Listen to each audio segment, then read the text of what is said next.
حضرت موسیٰ علیہ السلام کا واقعہ اسلامی روایات میں بہت اہمیت رکھتا ہے۔ ان کی زندگی معجزات، آزمائشوں اور اللہ تعالیٰ کی رہنمائی سے بھری ہوئی ہے۔ یہاں حضرت موسیٰ علیہ السلام کی زندگی کا خلاصہ پیش کیا جا رہا ہے۔ پیدائش اور ابتدائی زندگی۔ حضرت موسیٰ علیہ السلام مصر میں پیدا ہوئے جب وہاں کے ظالم بادشاہ فرعون نے بنی اسرائیل کے تمام نوزائیدہ لڑکوں کو قتل کرنے کا حکم دیا تھا کہانی کی آبادی کو قابو میں رکھا جا سکے۔ حضرت موسیٰ کی والدہ نے اللہ کے حکم سے اپنے بچے کو ایک ٹوکری میں ڈال کر دریائے نیل میں بہا دیا۔ یہ ٹوکری فرعون کی بیوی کے ہاتھ لگی، جنہوں نے بچے کو اپنا بیٹا بنا کر پالنا شروع کیا۔ نبوت کا آغاز۔ جب حضرت موسیٰ جوان ہوئے تو انہیں اپنے بنی اسرائیلین سباوران کی قوم پر ہونے والے ظلم کا احساس ہوا۔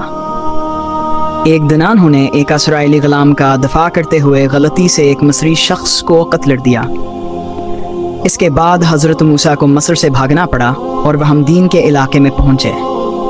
وہاں ان کی ملاقات حضرت شعیب سے ہوئی اور انہوں نے حضرت شعیب کی بیٹی سے شادی کر لی۔ واپسی کے سفر کے دوران حضرت موسیٰ کو کوہ موضوع طور پر ایک جلتا ہوا درخت نظر آیا۔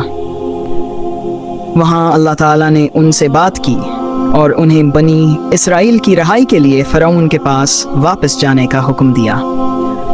اللہ نے انہیں معجزات عطا کیے، جیسے ان کا عصا سانپ بن جانا اور ان کے ہاتھ روشن ہو جانا۔ فرعون کے ساتھ مقابلہ۔ حضرت موسیٰ اپنے بھائی حضرت ہارون کے ساتھ فرعون کے دربار میں پہنچے اور اسے بنی اسرائیل کو آزاد کرنے کا پیغام دیا۔ فرعون نے ان معجزات کے باوجود ماننے سے انکار کیا، جس کی وجہ سے مصر پر مختلف عذاب نازل ہوئے، جیسے نیل کا خون بن جانا، ٹیڈی دل کا حملہ، مینڈکوں کی وبا اور اندھیرا چھا جانا، بحر قلزم کا معجزہ۔ بالآخر فرعون نے بنی اسرائیل کو جانے کی اجازت دی، لیکن جلد ہی وہ اپنے فیصلے پر پچھتانے لگا اور اپنے فوج کے ساتھان کا پیچھا کرنے لگا۔ حضرت موسیٰ کے حکم پر اللہ نے سمندر کو 2 حصوں میں تقسیم کر دیا اور بنی اسرائیل کو خشکی سے گزار دیا۔ فرعون اور اس کی فوج جب پیچھا کرتے ہوئے سمندر میں داخل ہوئے تو پانی 2 بار ہم لگیا اور فرعون سمیت سب غرق ہو گئے۔ تورات کا نزول۔ بنی اسرائیل کو لے کر حضرت موسیٰ کوہ طور پر پہنچے، جہاں انہوں نے 36 دن کا روزہ رکھا۔ اللہ تعالیٰ نے انہیں تورات عطا کی، جو بنی اسرائیل کے لیے رہنمائی اور احکام کا مجموعہ تھی۔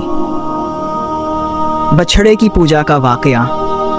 جب حضرت موسیٰ کوہ طور پر تھے تو کچھ بنی اسرائیلیوں نے سامری کے بہکاوے میں آ کر ایک سونے کا بچھڑا بنا لیا اور اس کی پوجا کرنے لگے۔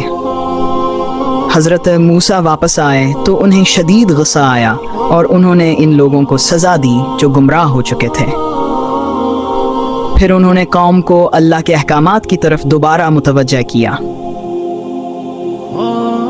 وعدہ کی سرزمین کی طرف سفر۔ حضرت موسیٰ بنی اسرائیل کو وعدہ کی گئی زمین کنعان کی طرف لے کر چل پڑے، لیکن بنی اسرائیل نے نافرمانی کی اور اللہ کے احکامات پر ایمان نہ لائے۔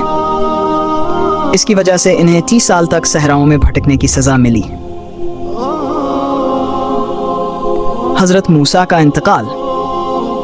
حضرت موسیٰ نے اپنی قوم کی رہنمائی آخری وقت تک کی، لیکن وہ خود عطا کی گئی زمین میں داخل نہیں ہوئے۔